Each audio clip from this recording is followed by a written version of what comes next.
Tayyib, bismillahirrahmanirrahim. Assalamualaikum warahmatullahi wabarakatuh. Hari ini saya akan menjelaskan suatu makalah yang berjudul Strategi Pembelajaran Metode Scramble untuk Mengatasi Problematika Maharah Kitabah dalam Insya Muwajjah. Oke, sebagaimana yang kita ketahui bahwasanya dalam pembelajaran kitabah itu memiliki beberapa tahap. Tahap yang pertama yaitu pembelajaran khat.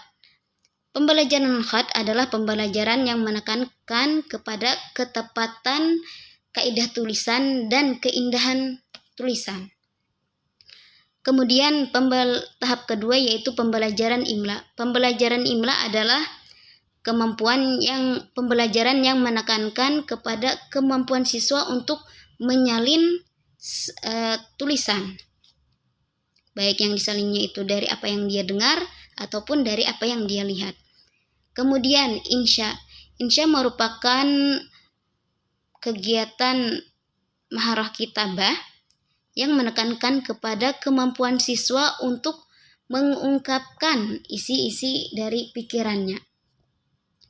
Oke, kemudian pembagian insya. Insya terbagi menjadi dua, insya muwajjah dan insya hur. Insya muwajjah adalah insya atau kegiatan mengarang terarah, di mana dalam kegiatan dia menulis itu terdapat arahan atau panduan tertentu. Contoh dari insya muwajjah ini yaitu mengurutkan kalimat menjadi paragraf ataupun misalnya menyusun kalimat berdasarkan gambar. Kemudian insya hur. Insya hur merupakan kegiatan mengarang bebas, di mana dalam dia mengarang itu tidak ada panduan sebagai batasan, tidak ada.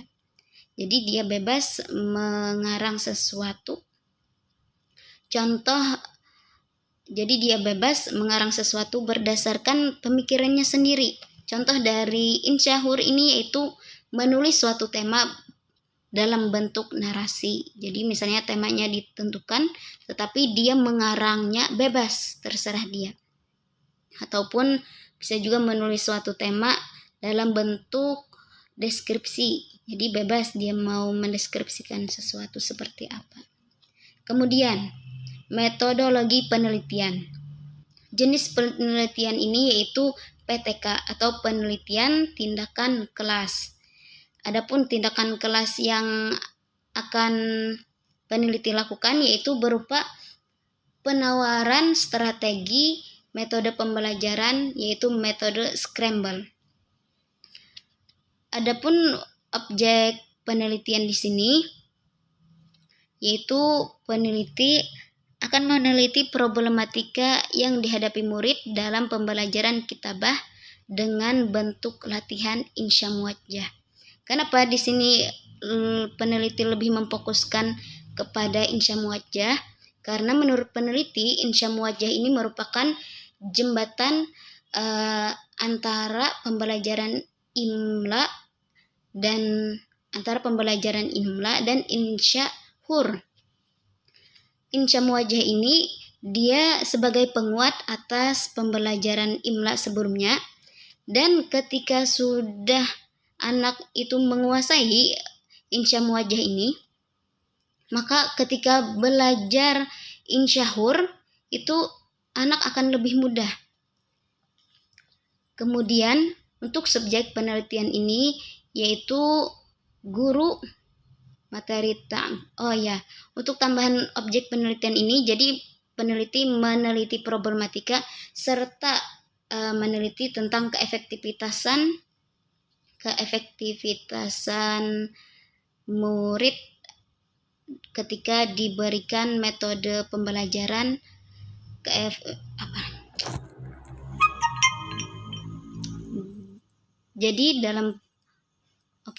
kemudian objek penelitian. Dalam objek penelitian ini objek penelitian. Jadi dalam penelitian ini yang akan peneliti teliti yaitu problematika yang dihadapi murid dalam pembelajaran kitabah dengan bentuk latihan insya muwajjah. Dan peneliti pun akan mencoba meneliti tentang keefektivitasan dari metode scramble yang coba peneliti tawarkan. Adapun subjek penelitian ini yaitu guru materi takbir muwajjah dan para murid kelas 8 SMP IT Insan Madani Banjarmasin. Pembahasan problematika insya muwajjah. Jadi problematika insya muwajjah ini mencakup dua aspek. Aspek yang pertama, aspek linguistik. Dari segi linguistik, problematika yang ditemukan yaitu murid kekurangan pembendaharaan kosakata, di mana murid beberapa dari murid tidak bisa mengerjakan insya muwajjah apabila tidak diterjemahkan oleh guru. Sedangkan ketika guru itu menerjemahkan, maka itu akan memakan waktu lagi gitu. Kemudian kesalahan penulisan.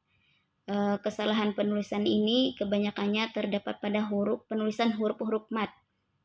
Misalnya pada kata wajibun yang seharusnya dia tulis wajibun pakai alif wa-nya, tapi ditulisnya wajibun. Nah, dan kata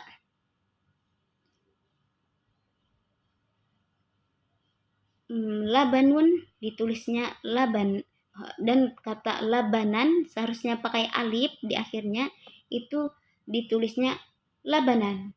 Nah, huruf nanya tanpa ada alif. Nah, adapun dari segi non linguistik, yang pertama yaitu kurangnya minat murid dalam belajar, dimana ketika awal pembelajaran guru masih menerjemahkan, itu sudah ada murid yang tidur.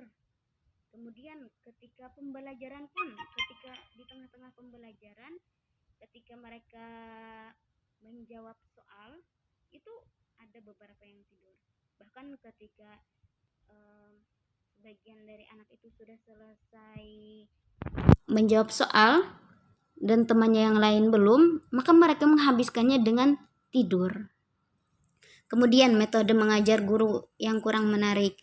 Metode mengajar guru yang dianggap kurang menarik, pertama dikarenakan intonasi guru datar. Misalnya salam menanyakan kabar, itu guru dengan intonasi yang datar, jadi anak itu kayak kurang menarik. Misalnya kayak assalamualaikum warahmatullahi wabarakatuh, kaifa halukum, bukan assalamualaikum. Nah, tidak begitu kan, seharusnya untuk menarik perhatian anak ini dari awal sudah guru itu semangat supaya murid itu tertarik atas pembelajarannya. Kemudian tampilan buku ajar yang kurang menarik. Tampilan buku ajar yang kurang menarik itu disebabkan karena buku ajar yang digunakan anak-anak, buku pembelajaran yang digunakan anak-anak hanya berwarna hitam putih. Bahkan sebagian dari mereka terkadang ketika menebak gambar itu kebingungan. Gambar apa ini? Karena tadi warnanya cuma hitam putih. Kemudian keterbatasan kamus. Yang dimaksud dengan keterbatasan kamus di sini yaitu tidak semua murid memiliki kamus. Dan yang dimaksud keterbatasan kamus di sini yaitu isi kamus yang kurang memadai. Jadi ada beberapa murid yang dia itu mempunyai kamus tetapi isi kamusnya kurang memadai. Kemudian solusi problematika insya muwajjah. Jadi dari problematika yang telah dipaparkan, peneliti mencoba memberikan suatu penawaran berupa suatu strategi pembelajaran dengan menggunakan metode pembelajaran scramble.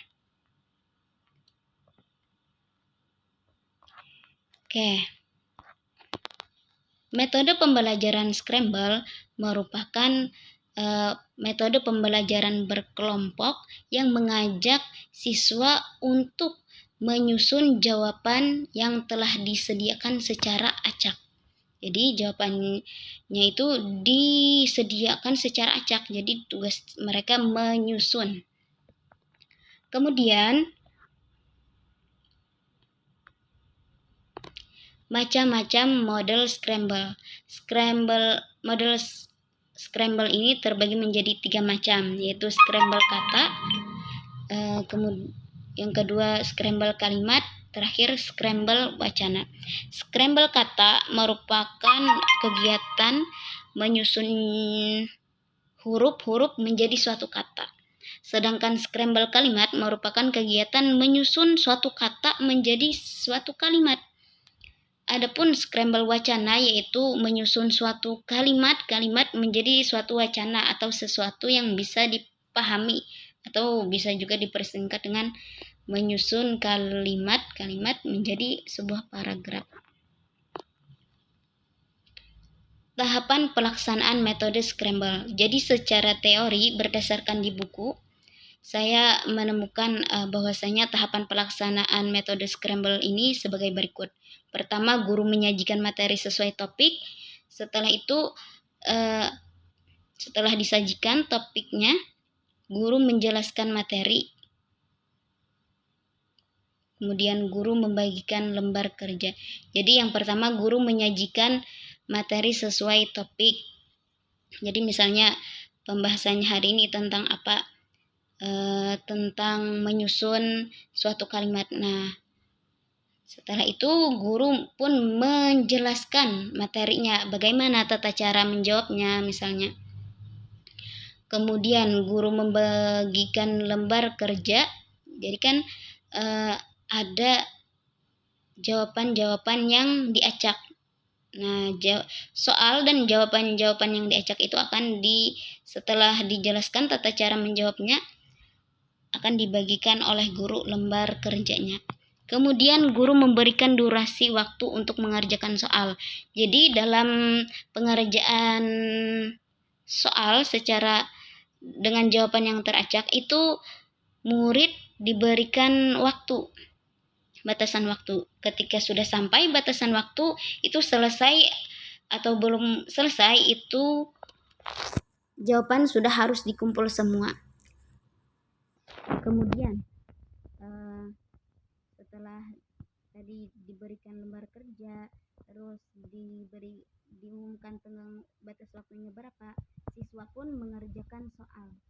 Terakhir, guru mengecek durasi waktu sambil memeriksa pekerjaan siswa. Oh, itu bukan terakhir ternyata. Tahapan berikutnya yaitu siswa mengumpulkan lembar jawaban. Jadi setelah diperintah oleh guru agar mengumpulkan lembar jawaban, kemudian murid pun mengumpulkan lembar jawaban tersebut. Kemudian guru melakukan penilaian.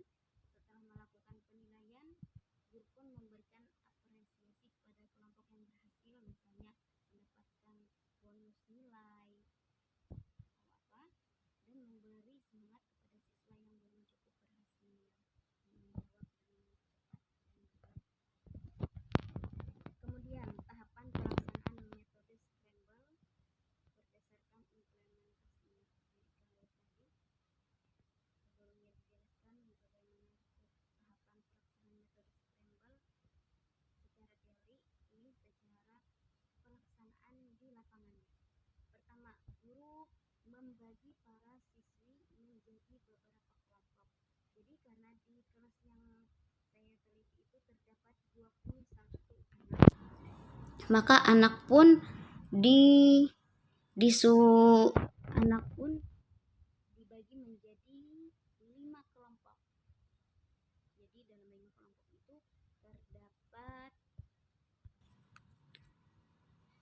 Jadi dalam 5 kelompok itu terdapat 4 anggota, 4 atau 5 anggota di setiap kelompoknya. Kemudian setelah para murid itu dibagi beberapa kelompok, guru menjelaskan tentang instruksi soal. Jadi apa perintah soalnya itu? Misalnya menyusun kalimat menjadi paragraf. Kemudian tahap berikutnya guru setelah menjelaskan instruksi soal, guru menjelaskan tata cara menjawab soal sebagai berikut. Jadi dalam tata cara menjawab soal itu ada beberapa tahapan.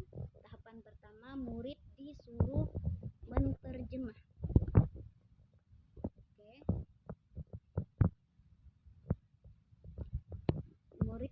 disuruh menterjemah. Jadi setiap kelompok itu disuruh menterjemah, di mana tata cara menterjemahnya sebagai berikut. Yang pertama, setiap kelompok diminta berbaris berjajar ke belakang seperti gambar sebelumnya. Kemudian guru menjelaskan bahwa dalam teknik menterjemah cepat tidak perlu menterjemah semua kata, cukup menterjemah kata awal dan menyesuaikan dengan terjemahan yang tersedia.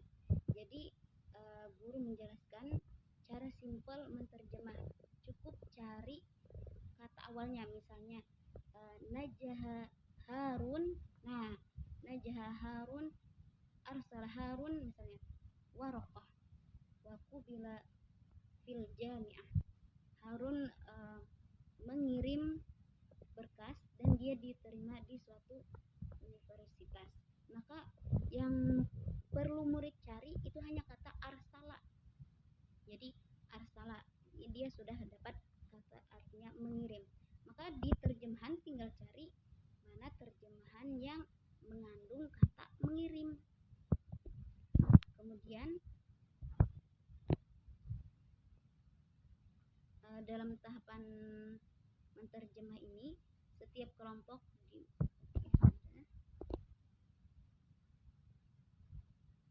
kemudian tahapan berikutnya yaitu setiap anggota diminta maju ke depan untuk mencocokkan satu jumlah mufidah dengan terjemahan yang tersedia dan diberikan kesempatan 10 detik untuk menerjemah. Jadikan tadi dia berdiri berjajar ke belakang, jadi satu orang maju, kemudian diberikan waktu 10 menit. Dalam 3 hitungan terakhir itu baru dihitung dengan nyaring 7, 8, 9, 10. Kemudian adapun gambaran soal yang akan peneliti ujikan nanti yaitu sebagai berikut. Nah, di sini ada tulisannya arsal Harun awraqahu. Jadi beberapa kolom ini nanti digunting, dia tidak menjadi satu begini. Arsal Harun awraqahu jami' waqtu bila bil jami'ah itu dipisah dengan kata taroka, dipisah juga dengan kata wasola. Kemudian semua lembar soal dan jawaban ini diletakkan di meja dan murid pun menyusunnya.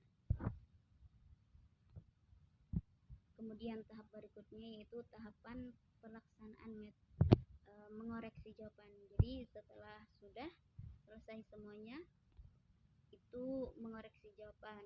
Mengoreksi jawaban ini cukup bersama-sama saja. Kemudian tahapan berikutnya yaitu menyusun kata. Jadi setelah diterjemahkan, kemudian kata tersebut disusun. Adapun teknis pelaksanaan metode scramble dalam menyusun kata ini yaitu satu, setiap kelompok diminta untuk mengingat terjemahan kalimat. Kenapa diminta untuk mengingat terjemahan kalimat? Karena ketika sebelum mereka menyusun kalimat tersebut, yang terjemahan sebelumnya yang mereka tempel itu akan digunting dan di akhir pembelajaran salah satu dari anggota mereka juga harus bisa menterjemahkan dari hasil kerja mereka. Kemudian yang kedua, setiap kelompok diminta menyusun jumlah mufidah. Ketiga, koreksi jawaban bersama. Keempat, meminta salah satu anggota kelompok tercepat menyusun agar menerjemahkan jumlah mufidah yang telah disusun. Kemudian para murid duduk di kursi masing-masing dan menyalin jawaban yang benar ke buku. Kelebihan metode scramble. Nah, sebagaimana kita lihat di sini, kelebihannya yaitu menumbuhkan sikap tanggung jawab, memungkinkan siswa untuk belajar sambil bermain. Jadi dia pembelajaran itu lebih menarik.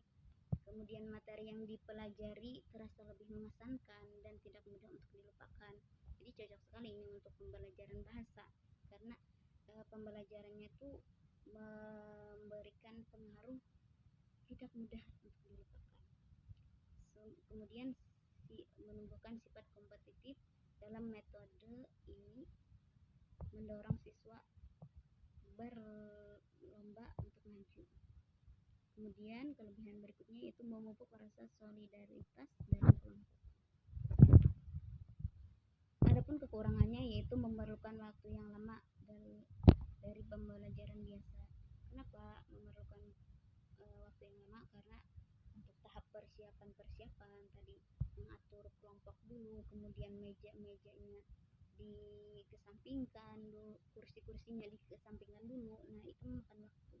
Kemudian menimbulkan suara yang gaduh. Nah, karena dalam pembelajarannya dibatasi waktu, jadi kemungkinan dia itu kayak greget gitu, takut nggak sempat waktu, jadi itu akan menimbulkan suara yang gaduh. Oke, alasan memilih model pembelajaran scramble yaitu alasan memilih di sini ada 2. Yang pertama,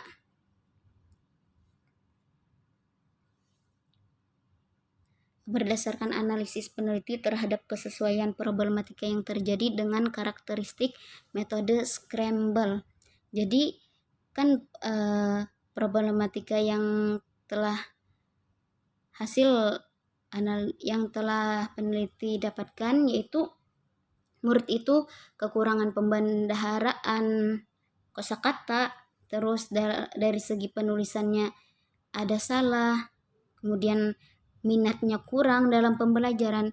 Itu sangat sesuai dengan jika pembelajaran diisi dengan metode scramble, karena scramble ini dia metode bermain tetapi tetap memfokuskan kepada tingkat konsentrasi murid. Dan hal itu pun sesuai dengan penelitian terdahulu, yang mana ada suatu penelitian yang berjudul pengaruh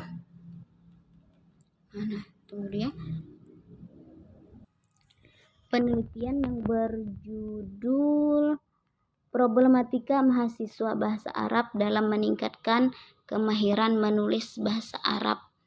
Nah, jadi dalam penelitian itu disebutkan bahwasanya untuk mengatasi problematika linguistik seperti yang telah disebutkan itu harus banyak-banyak belajar dan harus banyak-banyak latihan. Nah, kemudian alasan berikutnya itu berdasarkan penelitian terdahulu yang menunjukkan efektivitas metode scramble dalam pembelajaran terkait problematika yang telah dianalisis di penelitian terdahulu.